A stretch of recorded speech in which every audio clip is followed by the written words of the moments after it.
par l'idée de faire un projet qui mettait en lumière les inégalités nord-sud.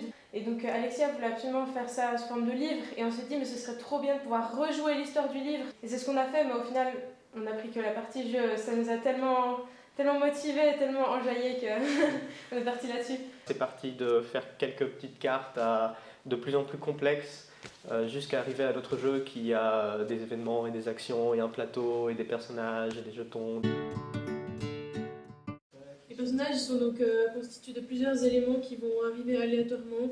Il y a des capacités, diplomate, agricultrice, scientifique du GIEC. On voulait aussi mettre en jeu l'idée que les différentes personnes peuvent avoir des intérêts qui peuvent diverger. Et on les représente avec leurs missions et leurs objectifs personnels. C'est aussi leur point de vue sur le monde. Ils ne sont pas tous exactement les mêmes.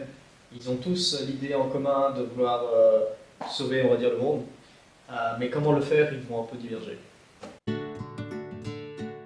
Simuler le changement climatique dans le jeu pour que les gens se rendent compte des biais cognitifs et des obstacles qu'ils peuvent rencontrer et d'essayer de collaborer ensemble pour trouver des solutions. On voulait voir comment le changement climatique a différentes mécaniques même dans le monde réel et si on peut les traduire dans un monde avec un plateau de manière un peu plus ludique, peut-être un peu plus fun, plus visuelle également. Les problématiques écologiques, elles sont tellement complexes et la simplifier dans le cadre d'un jeu, ça demande de prendre énormément de recul sur la thématique et donc là il y a aussi un gros travail de réflexion sur les dynamiques, sur le contenu, etc.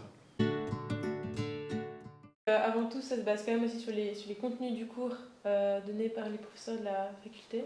C'était vraiment les bases qu'on a eues sur le climat et puis après ce qu'on pouvait apprendre avec nos propres recherches, des revues scientifiques, etc. Et pour être sûr que ce qu'on énonce n'est pas juste nos points de vue et que en fait, au final c'est faux, on essaie de faire vérifier avec des professeurs pour qu'ils puissent corriger si quelque chose n'est pas correct dans notre jeu. L'idée c'est vraiment de toucher un large public.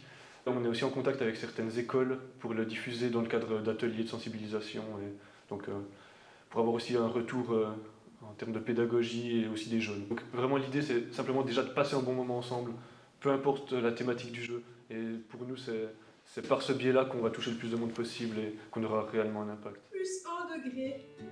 C'est quel continent que vous voyez affecté ? Ça c'est Amérique du Nord.